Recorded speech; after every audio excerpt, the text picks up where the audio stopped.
네, 안녕하세요. 정신과 의사들의 진짜 정신과 이야기 뇌부자들입니다. 단촐하네요. 아, 네. 정말 그 많은 분들이 후회하셨던 것처럼 한 명 한 명이 줄더니 이제 아마 당분간은 둘이서 하지 않을까 싶네요. 네, 당분간은 팟캐스트를 저랑 허규영 선생님 둘이서 하게 될 것 같고요.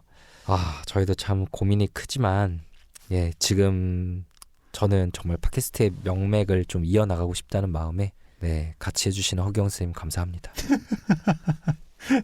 네, 그래 잠깐 쉬었다 갈까도 생각을 했는데 그래요. 좀 일단 해보고 좀 어떤지 보면서 또 조율을 해보겠습니다. 알잖아요. 저희 쉬면은 다시 못합니다. 네, 최근에 근데 이제 애플 매장에서 명동 애플 매장에서 저희가 이제 팟캐스트를 가지고 주제로 좀 대화를 나누는 시간이 있었죠. 네, 어떠셨어요? 일단 생각보다 너무 많은 분들이 와주시고 그리고 평소에 저희가 했던 얘기이기도 하지만 하지 않았던 어쨌든 팟캐스트 방송 자체에 대한 이야기를 좀 해서 좀 새롭기도 하고 재밌었던 그런 시간이었습니다. 네, 저도 참 인상 깊은 분들이 많았어요. 특히 이제 최근에 아버지가 세상을 떠나셨는데 어머니와 같이 이제 멀리서 오셔서 같이 얘기를 나눠주신 분도 정말 감사하고 또 인상 깊었고요. 또 이제 진짜 멀리서 와주신 이제 고등학교 학생분도 있으셨고 참 저희에게도 감사하고 또 뜻깊은 시간이었습니다. 네, 그리고 장소 자체가 너무 좀 뭐랄까 감동스러웠다고 하나? 네. 애플에서. 네, 저희가 팟캐스트로 시작을 했는데 그 팟캐스트를 가지고 애플 명동에서 했다니 지금도 좀 믿기지가 않네요. 잘 살았다. 네, 라는 생각에 저희 강연 도중에 몇 번이고 말했던 것 같아요. 잘 살았다는 느낌이 든다. 와주셔서 감사하다라고 말씀드렸었는데 다시금 저희 이제 6년이 다 돼가는 시간 동안 저희 뇌부자들 팟캐스트와 계속해서 함께 해주고 계신 구독자분들께 정말 진심으로 감사드리고요. 동훈이가 돌아올 때까지 저희 둘이서 어쨌든 가능한 잘 지켜보도록 하겠습니다. 제가 지금 규영이 이렇게 발목 잡고 있는 거 보이시죠? 규영이도 떠나가지 못하게 다들 많은 응원의 목소리 좀 부탁드리겠습니다. 네.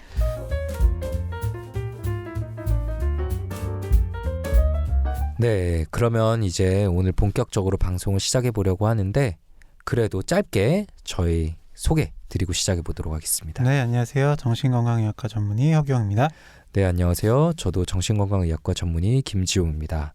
네, 오늘은 저희가 언택트 시간입니다. 언택트는 저희 이메일 혹은 저희 뇌부자들 카페에 사연 남겨주신 거를 바탕으로 저희가 그거에 대해서 좀 저희의 말씀을 짧게 드리고 그 다음에 그 중에 키워드를 하나 뽑아서 저희가 간략하게 토크를 하는 시간이죠. 네, 맞습니다. 네, 오늘도 참 마음 아픈 사연이 하나 준비되어 있습니다. 네, 허경 스님 좀 읽어주세요. 네, 반복되는 왕따, 제 사교성의 문제일까요? 아니면 제 피해 의식일까요? 아니면 단순히 일어날 수 있는 일이 겹쳐 일어난 걸까요? 저는 초등학교 5학년 전학을 가면서 처음으로 왕따라는 것을 경험했습니다. 전학을 간 날 시골에서 왔다는 이유 때문인지 처음 말을 섞고 했던 친구가 왕따인 친구였던 것이 이유인지 이유 모를 은근한 따돌림이 시작되었습니다. 전학을 와서 잘 봐달라는 의미로 돌린 작은 과자 세트를 보는 앞에서 쓰레기통에 버리고 가는 행동을 하는 친구들이 있었고 대부분은 그냥 무시하고 지내는 정도였습니다. 이때 힘들어서 전학 가기 전 학교에 놀러가서 친구들을 만났는데 너는 왜 여기 오냐며 마치 오면 안 되는 곳에 온 것처럼 쫓아내는 듯한 느낌을 받았고 정말 혼자가 된 느낌으로 2년을 지내다가 중학교로 갔습니다. 일부러 학생이 적은 학교로 진학을 선택했고 다행히 처음 보는 학생들이 대부분이었고 괜찮은 듯 했습니다. 그런데 학기 초 수련회 후에 흔히 일진이라고 불리우는 친구들 중 우두머리에 가까운 친구의 괴롭힘이 시작되었습니다. 돈을 빌려달라고 해서 받아가는 거나 휴대폰을 잠시 빌려달라고 해서 4일 뒤에 선생님께 뺏겼다고 거짓말을 하고 돌려주지 않으려고 했던 일도 있었고요. 지나가다가 일부러 치고 간 뒤에 저한테 왜 치냐고 모래 세운 적도 있어요. 그렇게 또 2년이 지나갔습니다. 그 학생과는 3년 동안 우연히 같은 반이었고 그 3학년에 그 친구가 현장학습 가는 버스에서 우리 3년 동안 같은 반이야. 친하게 지내자라는 말을 하는데 아직 이해하기 힘든 일이지만 그때는 얼어서 그래 하고 웃는 척 넘어갔습니다. 당시 누군가에게 도움을 요청해 볼 생각을 못했고 전교생을 대상으로 한 MMPI 검사에서 위험군으로 분류되어 강제로 상담을 받았는데 당시 말을 해도 바뀔 것이 없다고 느낀 터라 아무 말 하지 않았습니다. 그냥 왜 사람 눈을 못 보냐는 나무라는 말만 2시간 가까이 듣고 끝났습니다. 그리고 고등학교 때는 안타깝게도 중학생 때 학교 학생들의 대부분이 같은 학교로 진학을 하게 되었고 운 좋게 메인이 됐던 그 친구는 다른 학교로 진학을 가서 딱히 괴롭힘은 없었지만 제가 같은 조가 되면 싫은 티를 낸다거나 짝이 되면 또 싫은 티를 낸다거나 하는 그런 가벼운 정도의 가벼운 상태였고 3명 정도 같이 다닐 수 있는 친구들도 있었습니다.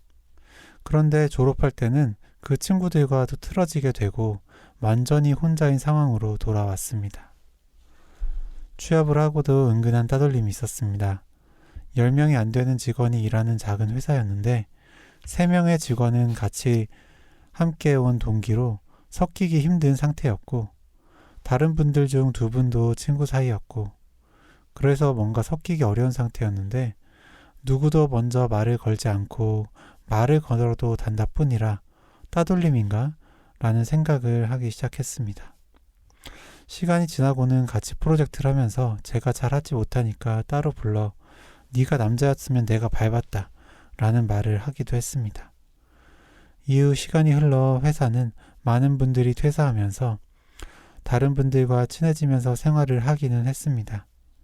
그렇게 이어지는 따돌림으로 어떤 그룹에 들어가도 또 그렇게 되지 않을까라는 생각들에 잠기게 되고 걱정하고 또 긴장되어 있는 상태로 지나게 되는 것 같아 사연을 보냅니다. 선생님들이 생각하는 이 따돌림이라는 것이 생기는 이유는 어떤 것일지, 이런 따돌림을 주도하는 학생들이 단순히 결핍이 있어서 나타나는 분출 같은 것인지 어떻게 생각하시는지 궁금합니다. 네, 사연 잘 들었습니다. 네, 참 마음 아픈 사연이죠. 진료실에서 자주 듣는 그런 내용일 텐데. 네, 허경 쌤 사연 들으면서 좀 어떤 생각들이 드셨어요? 이게 참 너무 오래 되셔서 계속 인간관계 하면서 신경이 쓰이실 수밖에 없겠다. 생각을 했어요. 지금 초등학교, 중학교, 고등학교, 직장생활 하면서 좀 계속 반복되는 경험을 지금 하고 계시는 거잖아요. 네, 신경이 쓰이시죠. 네, 이거 정말 마지막에 말씀하신 것처럼 어딜 가든 간에 이제 또 그렇게 되지 않을까라는 걱정 미리 들고 약간 긴장되어 있는 상태로 지내는 게 당연합니다. 당연하고 일단은 너무 고생하셨고 네, 긴 시간 동안 고생하셨고 아직도 이거로부터 이제 자유로운 상태가 아니실 거라서 네, 지금도 참 힘드시겠다, 고생 많으시다라는 말씀 먼저 드리고 싶네요. 네, 일단은 물어봐 주신 게 좀 여러 개 있기 때문에 이거에 대한 저희의 생각들을 한번 좀 얘기해 보는 게 중요할 것 같아요. 처음부터 이렇게 질문을 주셨어요. 반복되는 왕따는 제 사교성의 문제일까요? 아니면 제 피해의식일까요? 아니면 단순히 일어날 수 있는 일이 겹쳐 일어난 걸까요? 질문을 주셨는데 당연히 일단 처음 말씀드리고 싶은 건 저희가 정답은 알 수가 없습니다. 왜냐하면 사연자분을 직접 뵙고 얘기한 게 아니라 이분의 성격이 좀 어떠실지, 이분이 가지고 있는 특성이 어떤 것일지 저희가 파악이 안 돼 있어서 좀 추측성 발언을 드릴 수밖에 없다는 점은 미리 양해해 주시면 좋겠고요. 그럼에도 저희가 이 사연 속에서 좀 단서들을 찾아서 한번 생각을 이야기를 해보죠. 허경 선생님은 이 질문들에 대해서 좀 생각이 드시는 거 어떤 게 있나요? 지금 이 사연자 분께 있어서요. 네. 저는 기본적으로 그 왕따라는 걸 생각을 할 때는 일단은 누군가가 이제 따돌림을 시키고 그 이후에 거기에 대한 이유를 붙이는 거에 가깝다는 생각을 많이 해요. 네. 이렇게 보면은 어쨌든 저희가 여러 번 이야기를 했는데 물론 이제 남자랑 여자랑 그런 이제 따돌림을 하고 괴롭히는 이유가 조금 다르기는 하잖아요. 네, 남자 같은 경우에는 되게 그런 자신의 힘을 네, 과시하고 싶은 그런 마음이라든지, 혹은 이제 다른 데서 집이나 혹은 다른 외부 환경에서 스트레스 받은 걸 이제 풀기 위한 어떤 수단으로 할 때가 많고, 여성 같은 경우는 그 관계에서 좀 우위를 점한다든지, 네, 본인이 그 내쳐지지 않기 위해서 네, 남을 따돌린다든지 네, 괴롭힌다든지 하는 그런 경우들이 있는데, 어쨌든 그런 이유들로 인해서 누군가를 잡아서 괴롭힌 뒤에 네가 이래서 그런 거야, 예, 라고 할 때가 많은 거죠. 네, 저는 근데 이분은 좀 기본적으로 조금 위축되어 있는 경향이 있으신 거는 같아요. 네, 근데 사실 그 초등학교 때 5학년, 그러니까 그 이때 전학을 가서 좀 위축될 수밖에 없을 거는 같거든요. 맞아요. 게다가 보면은 그 시골에서 왔다고 하셨어요. 네, 사연을 제가 좀 쳤는데 길어가지고 되게 작은 학교에서 거의 이제 전교생이 한 반에 있는 듯한 큰 학교로 전학을 가신 상태예요. 그래요. 그렇다면 어쨌든 내가 이런 큰 학교에 가는데 내가 적응을 잘할 수 있을까? 네, 내가 어떤 시골 출신이라고 무시하면 어떡하지? 이런 생각이 좀 기본적으로 있으셨던 것 같거든요. 네, 이런 상황에서 아마 소위 좀 괴롭히는 무리들의 그런 먹잇감이 좀 되기가 좀 쉬웠었을 겁니다. 네, 그런데 게다가 처음 말을 섞은 친구가 좀 그런 이미 따돌림을 당했던 친구예요.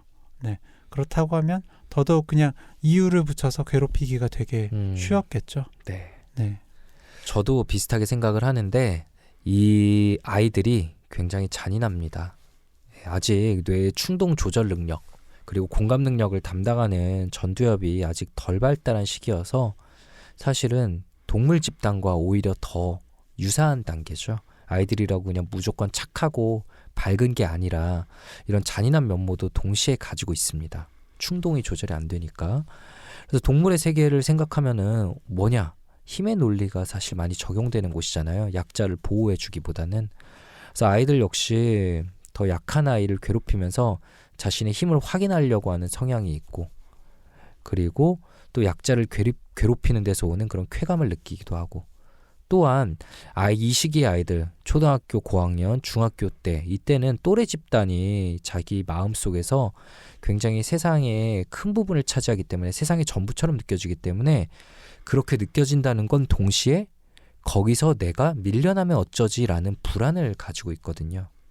그런 불안이 누구의 마음속에나 어느 정도씩은 있을 수밖에 없는데, 그럼 그때 불안으로부터 벗어날 수 있는 가장 확실한 방법은 뭐냐?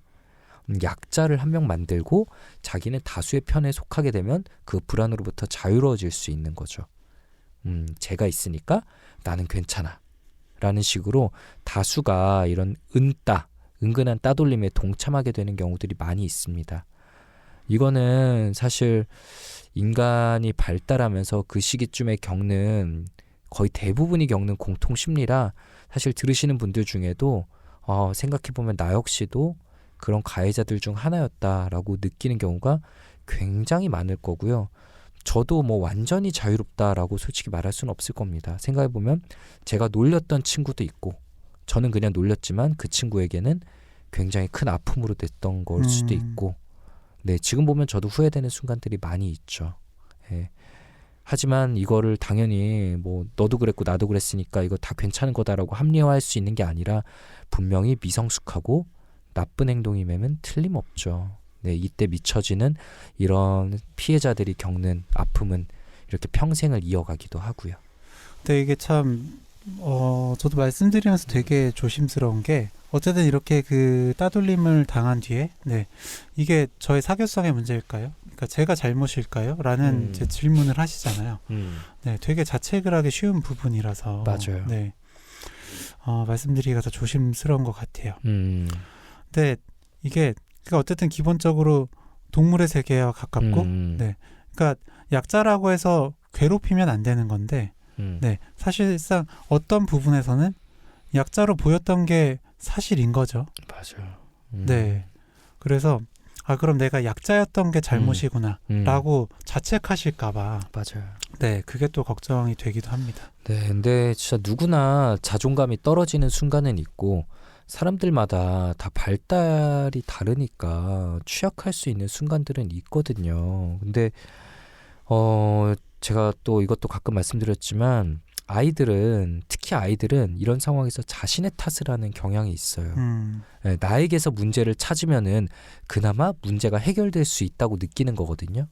네, 도덕적 방어관념이라고 하는데, 가해자들이 다 문제야, 이 환경이 문제야라고 이렇게 딱 정해버리면은 사실 그게 사실인데, 그럼 바뀔 수 있는 여지가 안 보이니까 나에게서 문제를 찾자, 그게 차라리 더 바뀔 여지가 있다라고 느끼는 마음인데, 이게 반복이 되면은, 이런 환경 속에 오래 노출되면 자존감이 저하가 되고, 그래서 새로운 환경에 올라갔을 때 이미 그 자존감 저하돼 있는 약한 모습을 보고 사람들이 쟤구나, 공격 대상은 쟤다라고 느끼는 애들이 있고, 그러면은 또 역시 내 탓이구나로 이어지는 이런 악순환이 이어지게 되는 거죠. 그래서 이분께서 반복되는 왕따는 제 사교성의 문제일까요? 아니면 제 피해의식일까요? 아니면 단순히 일어날 수 있는 일이 겹쳐 일어난 걸까요?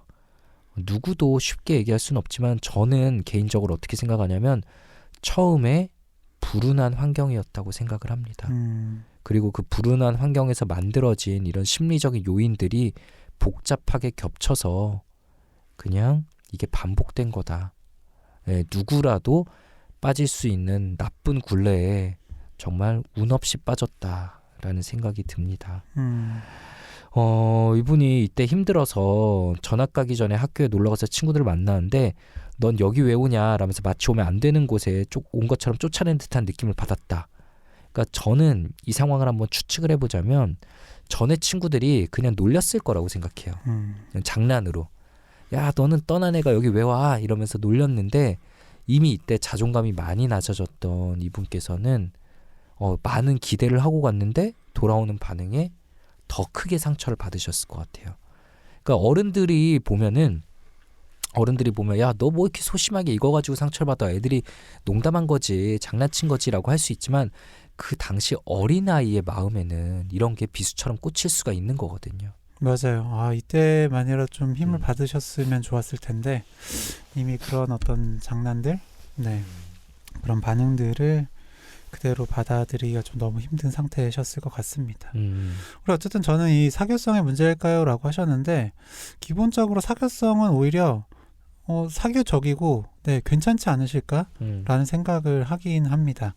왜냐면은 일단 처음에 딱 와서 처음 보는 친구랑 말을 섞는데도 크게 문제가 없었고, 그리고 어떤 선물을 이제 가져와서 돌리기도 하고, 또 힘들었을 때 이제 다시 이제 이전의 학교에 가서 친구들을 만나려는 이런 노력들을 또 계속 하시잖아요. 맞아요.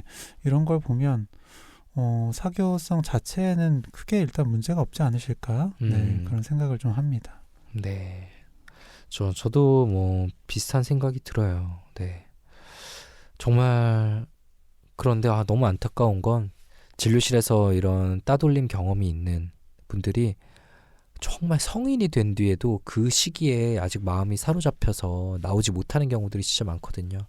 그때 다르게 했어야 됐는데, 그때 내가 좀 다르게 했더라면, 그때 그 감정을 아직까지 풀 수가 없다, 어떻게 지금 가서 풀 수도 없고 너무 답답하다라면서 중고등학교 시절에 아직 그 마음이 딱 굳어있는 분들을 많이 만나 봬요. 20대 30대인데도 그만큼 이게 정말 타격이 큰 건데, 너무 고생하셨다는 말, 진짜 힘드셨겠다는 말 다시 드리고 싶습니다. 네, 사실은 어떻게 보면 버틴 것만으로도 되게 잘하셨고, 할 수 있는 노력들을 되게 잘 하셨음에도 계속해서 좀 아쉽고 부족했던 부분들만 계속 떠오르실 거거든요. 맞아요.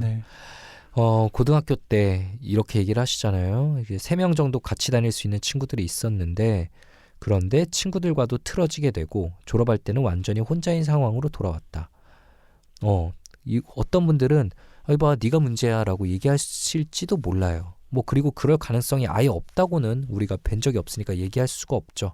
근데 저는 개인적으로 어떤 생각이 드냐면, 사실 초등학교, 중학교 때 이런 환경 때문에 고등학교 때는 이미 사실은 많이 위축되어 있으셨을 겁니다.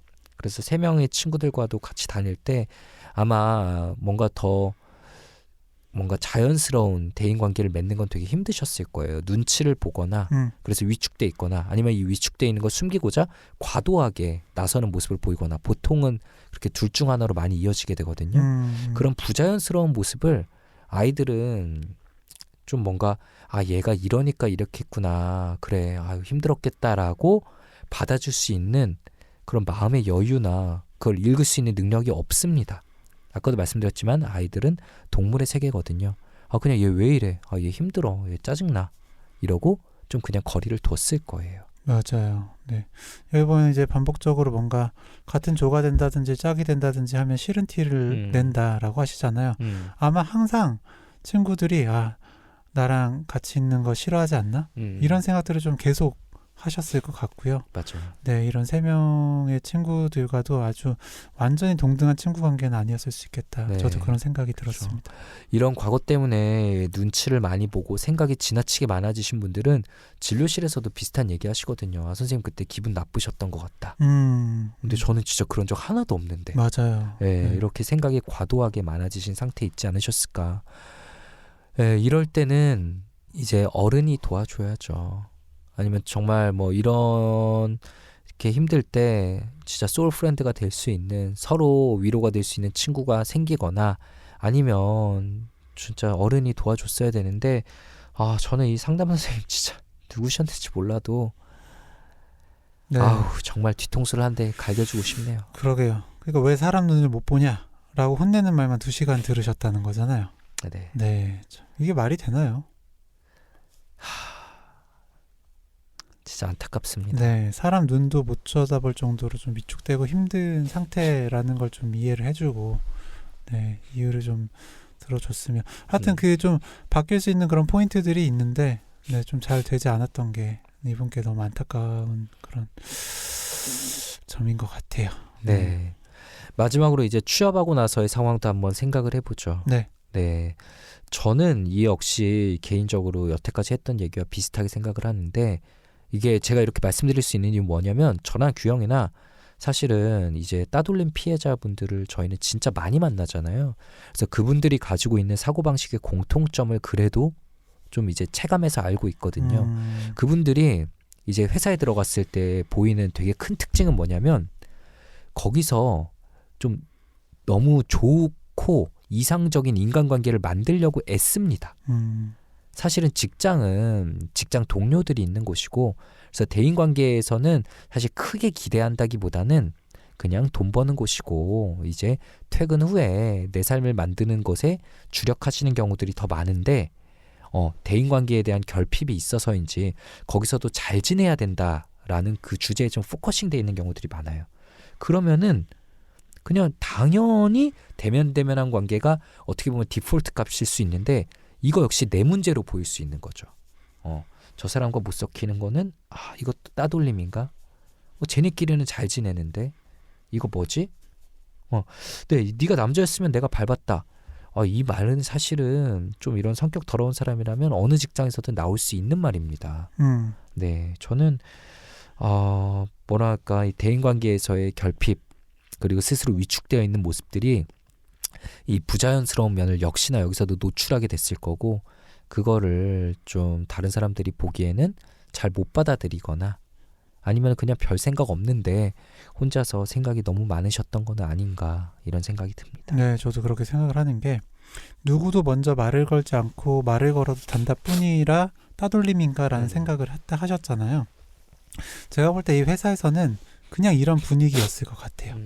네, 먼저 말을 걸지 않고 말을 걸어도 단답하는 게 그냥 기본, 디폴트였던 거죠. 네. 근데 기대하는 게 내가 친하게 다가가면 네, 사람들이 좀 말을 길게 좀 붙여주겠지? 이런 만약에 기대를 하셨다면 그대로 돌아오지 않았을 때 이렇게 따돌림인가? 이런 생각이 드실 수도 있었겠죠. 네. 네.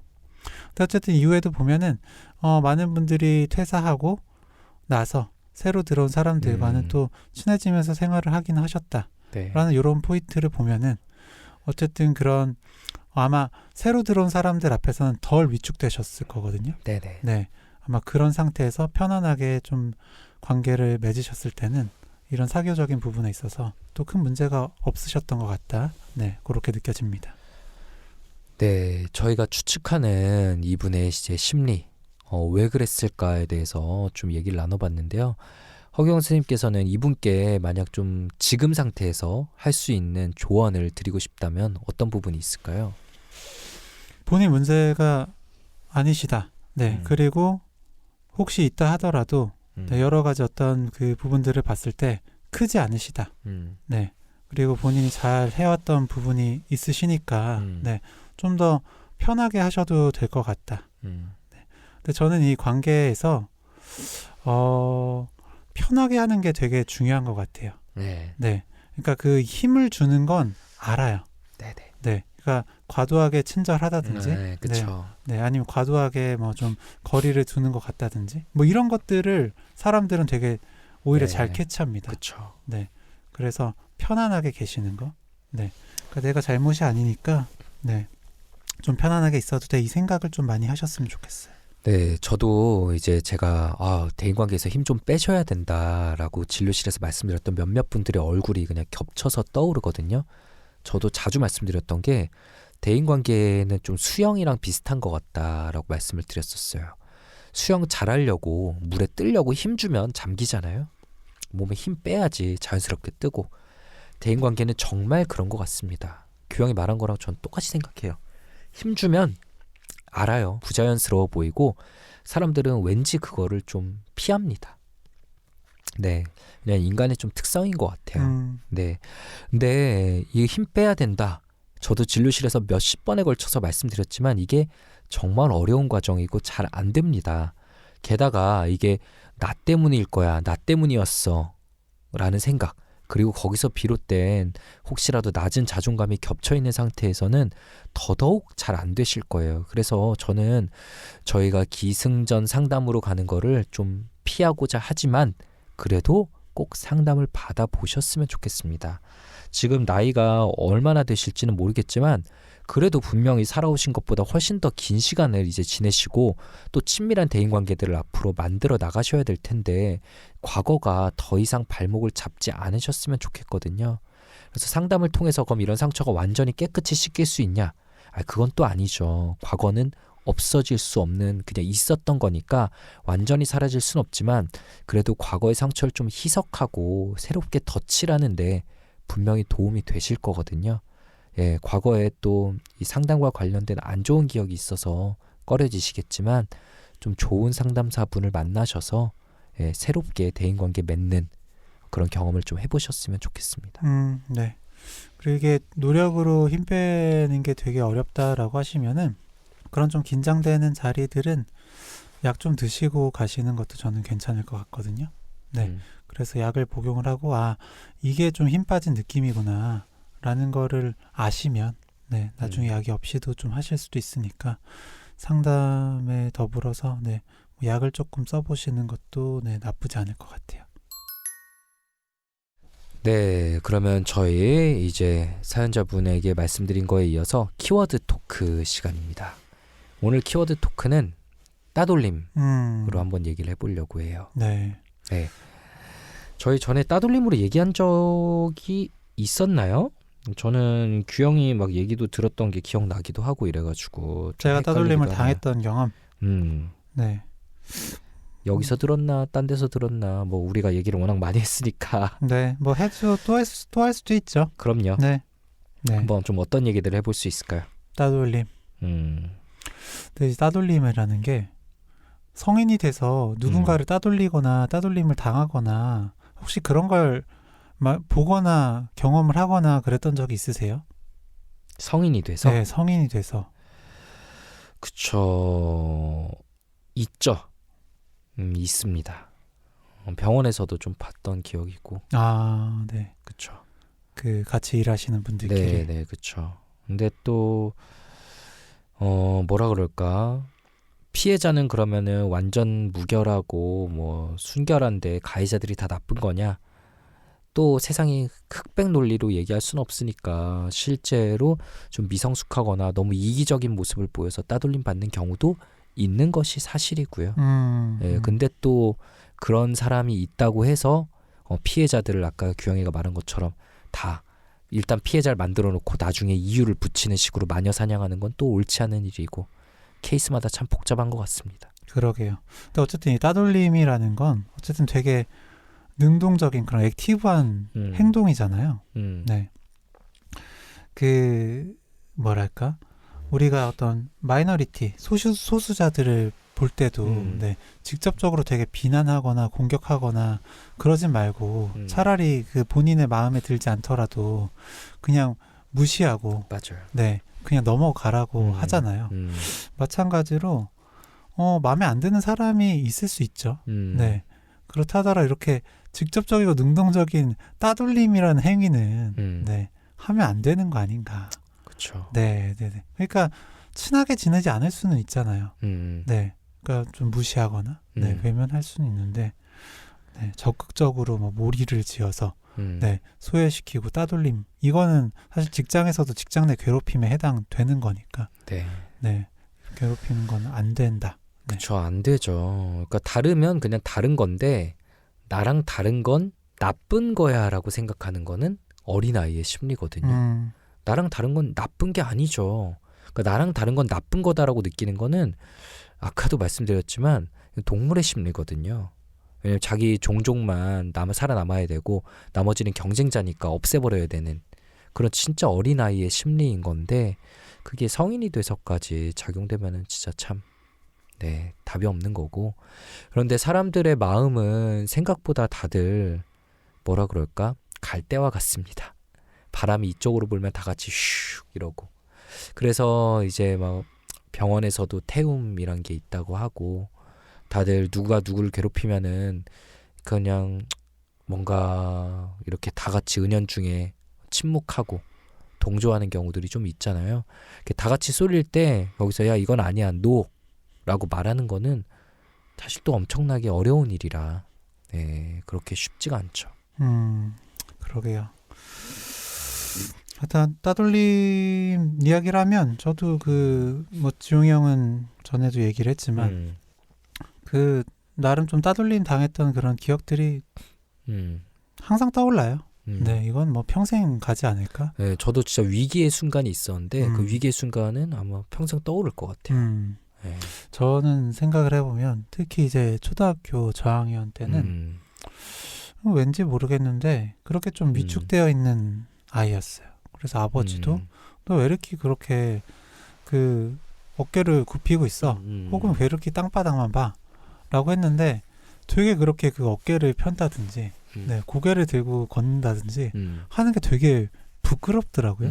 네, 지금도 그 부끄러운 감정이 떠올라요. 네, 그러면 안 될 것 같은 거예요. 네, 그래서 좀 그렇게 위축되어 있다 보니까 아무래도 좀 괴롭힘 당하기가 쉬웠겠죠.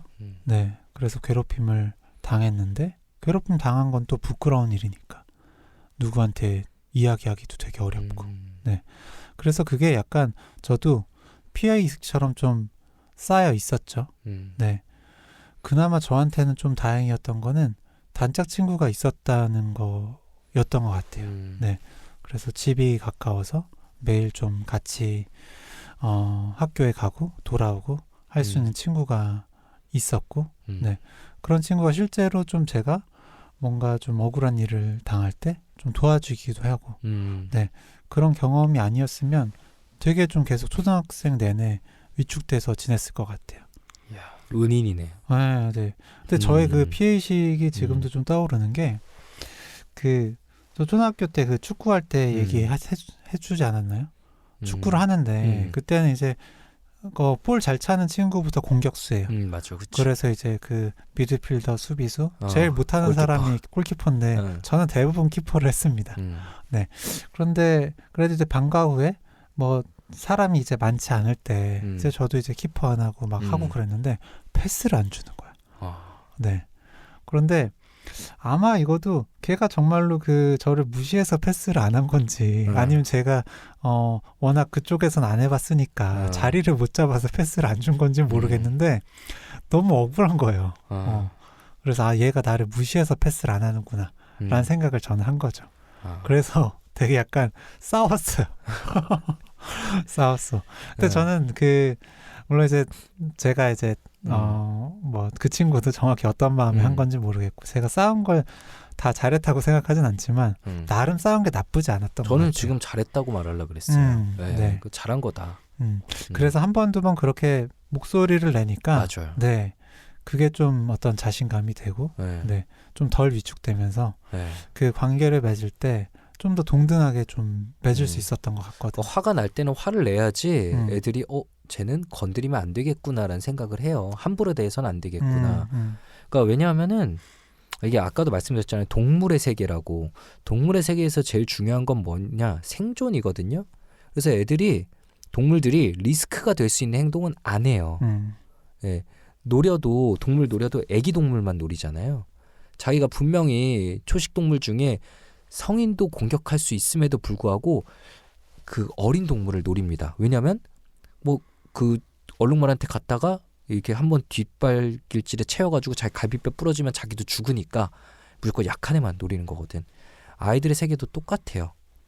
쟤 만만해 보이는데 그래도 내가 이기겠지라고 갔다가 혹시 싸워서 자기가 지면은 자기가 바닥이 되는 거기 때문에 일단은 제가 화낼 수 있는 애다라는 것만 보여줘도 안 다가갑니다. 다른 애로 이제 먹잇감을 바꾸는 거죠. 참 동물의 세계예요, 보면. 그러니까요. 네. 하여튼 초등학교 때뿐만 아니라 중학교 때도 뭐 그랬던 적이 있고 전 되게 그 인상 깊었던 게 요건 아마 얘기 안 했을 텐데 제가 초등학교 친구들이랑 이제 뭐 1년에 한 번 정도 보거든요. 네. 그래서 작년 겨울이었나? 네. 만났어요. 그래서 막 이야기를 하다가 야, 너 누구 뭐 기억나냐? 뭐 이런 얘기를 하는데 네. 그 친구 중에 하나가 뭐 나 걔 연락하는데 전화 한번 해볼까 하고 전화를 했는데 그래서 야, 뭐 우리 이렇게 모여있는데 한번 와 했더니 저 괴롭혔던 것 때문에 미안해가지고 못 오겠다는 거예요. 그래가지고 야, 진짜 뭐 너 얘가 너 괴롭혔어? 뭐 그랬는데 되게 어렴풋하게 걔가 이제 좀 뭐 괴롭힌다고 이제 집에 가서 얘기를 했던 기억은 나는데 사실 저는 걔가 그렇게 저를 따돌리고 뭐 괴롭히고 했던 기억은 많지는 않거든요. 네. 그런데 제가 생각했던 것보다 뭔가 있나? 뭐 싶기도 하고. 머리가 복잡해졌겠는데. 네네네. 그래서 그래도 좀 크고 그때랑 좀 뭐 그 애들도 좀 안 본 지가 좀 오래돼서 좀 기억이 희석됐나 보다 뭐 싶기도 하고. 네. 근데 사실 저를 괴롭혔던 애는 따로 있었어요. 네. 근데 저도 막 그때 막 울면서 막 싸우기도 하고 막 그랬더니 안 건드리기도 하긴 했었거든요. 그렇죠. 아까 말한 것처럼 리스크 느끼면 안 건드린다. 그러니까요. 네. 정말 뭐라 그럴까? 그 어린 시절에 이제 가해자들 분명히 나쁘죠. 분명히 나쁘고 잘못된 건데 또 이제 이런 따돌림 컨텐츠를 다루는 따돌림을 컨텐츠로 만드는 많은 것들에서 그들이 성인이 됐을 때의 모습을 하나같이 이제 과거에 있었던 걸 기억을 못하고 그냥 뻔뻔하게 살아가고 이런 식으로 그려요. 되게 악마화하는 거죠. 사실 그런 사람들도 있지만 또 꽤 다수의 사람들은 아까 규영이 얘기한 것처럼 되게 큰 죄책감을 안고 살아가는 사람들도 있습니다. 예, 저희 처음에 올 때 문장 완성 검사 하잖아요. 저는 거기 문장 완성 검사에 그거를 쓴 사람들을 몇 명 봤어요. 내가 살면서 잘못한 일은 어릴 때 누구누구를 괴롭힌 일이다. 이런 식으로 성인이 된 후에도 과거의 그런 자신을 용서하지 못하고 나는 나쁜 애야. 나는 선천적으로 좀 그런 게 있어 라고 스스로 비난하면서 살아가는 사람들도 분명히 꽤 있거든요. 맞아요. 네. 이 트라우마 이렇게 오픈하기 힘드신 것처럼 그런 거 역시도 너무 부끄러운 기억이라서 그 진짜 상담한 뒤 한참 지나서 이야기하신 분도 계셨어요. 맞아요. 그러니까 저는 이제 아무래도 사회가 너무 힘들고 피해자들이 당연히 힘드니까 사이다 같은 결말이 나는 그런 콘텐츠들에 저도 동의를 합니다. 근데 모두 다 천편일률적으로 사이다만은 아니었으면 좋겠어요. 그냥 정말 세상은 복잡하다는 거, 사람의 마음은 복잡하고 변할 수 있다는 걸 좀 보여주면 좋겠어요. 그냥 성인이 돼서 또 다르게 사는 사람들도 있고 진심으로 그런 거를 좀 사과하거나 혼자서 자책하면서 살아가는 사람들도 있고 그리고 결국 최고의 미덕은 좀 서로 용서하는 거다라는 부분도 나왔으면 좋겠습니다. 물론 이제 그런 게 나온다고 해서 모두에게 용서를 또 강요하는 건 절대 아니고요. 그냥 세상은 복잡하다라는 걸 좀 보여주시면 좋겠고, 저는 오늘 사연자분께도 아까 말씀을 드렸었지만 자책하지 않으셨으면 좋겠고, 많은 부분이 진짜 운이라고 생각합니다. 저는 어떤 일이 있었냐면, 저는 사실 대인관계에서 스트레스를 받은 적은 거의 없어요. 이제 어릴 때부터 진짜 다행히 그냥 계속 거의 잘 지냈는데, 중학교 2학년 때 아직도 좀 기억이 나는 게, 학교에 되게 이제 대표적인 이제 불량스러운 친구가 하나 있었어요. 그 친구가 우리 반은 아니었는데 우리 반에 와서 있다가 이제 그 쉬는 시간에 그 교실 뒤에서 저랑 이제 친구들끼리 그냥 축구공 패스하고 있었는데, 제가 찬 공이 굴러가서 진짜 톡 그 친구한테 맞았는데, 뭐 기분이 안 좋은 상태였었나 봐요. 갑자기 주먹으로 제 얼굴을 한 대 팍 때리는 거예요. 저희 맞은 게 처음이었거든요. 너무 당황해서 그냥 제가 그 친구 손을 잡고 안 놔줬어요. 저는 그 친구는 놓으라고, 자기 더 때린다는데 내가 왜 놓냐고, 당연히 안 놔주고 이러다가 쉬는 시간이 끝났습니다. 근데 그 다음 쉬는 시간에 이제 노는 친구들을 데려온 거예요. 그래서 너 이제 각오해라, 끝나고 보자 이러길래 마음이 되게 복잡해졌죠. 그러니까 아, 이거 어쩌지? 나 형한테 얘기해야 되나? 선생님한테 얘기해야 되나? 약간 복잡해졌었는데 아무 일도 일어나지 않았어요. 아무 일도 일어나지 않았는데, 근데 이게 진짜 그냥 운입니다. 왜냐하면 제가 중학교 1학년 때 친했고 지금 성인이 돼서까지 친분을 유지하는 고등학교 친구 한 명이 있는데, 그 친구가 중학교 때랑 고등학교 때 계속 그 짱이었거든요. 그러니까 운동을 굉장히 잘하고 싸움을 거의 몇 번 안 했지만 그 친구한테 맞으면 다 골로 가기 때문에 모두가 되게 두려워하는 친구가 있었는데, 그 친구가 저를 굉장히 좋아했어요. 중학교 1학년 때. 그리고 지금까지도 좋아해서 이제 둘이서도 좀 술 먹고 이럴 때가 있는데, 그 친구가 같은 반이 아니었는데 얘기를 듣고 하지 말라고 얘기를 한 거죠. 그래서 그냥 한 번에 끝난 건데, 저는 걔가 하지 말라고 한지도 몰랐어요. 그랬는데 그냥 진짜 운인 거죠. 그러니까 세상이 참 신기합니다. 그래서 저는 고3 때 또 되게 신기한 경험을 했었는데, 뭐냐면 저는 이과였고 저를 도와줬던 그 친구는 문과였는데, 그 친구가 이제 저를 보려고 쉬는 시간이나 뭐 점심시간 이럴 때 가끔 놀러 왔어요. 우리 반에 오면은 저랑 놀고 가고 뭐 이러니까 저랑은 되게 격이 없이 지냈는데, 그 친구가 놀러 오면 저희 반에 있던 몇 명의 친구들에게는 되게 이제 공포스러운 일이었던 거죠. 일진 중에서도 짱인 애가 와서 노니까. 근데 저는 진짜 별 생각 없이 놀았는데, 하루는 제가 저는 그래도 나름 진짜 모범생이었죠. 나 모범생이었고 누구를 뭐 괴롭히거나 뭐 이런 일 없이 잘 살고 있었는데, 하루는 담임 선생님이 저랑 저희 반에 좀 노는 친구 2명까지 3명을 갑자기 교무실로 불렀어요. 그러더니 친구들 괴롭히지 말라고 경고를 하시는 거예요. 저는 굉장히 억울했어요. 그렇겠네. 아니, 우리 사이 3명 중에는 선을 갈라야 된다.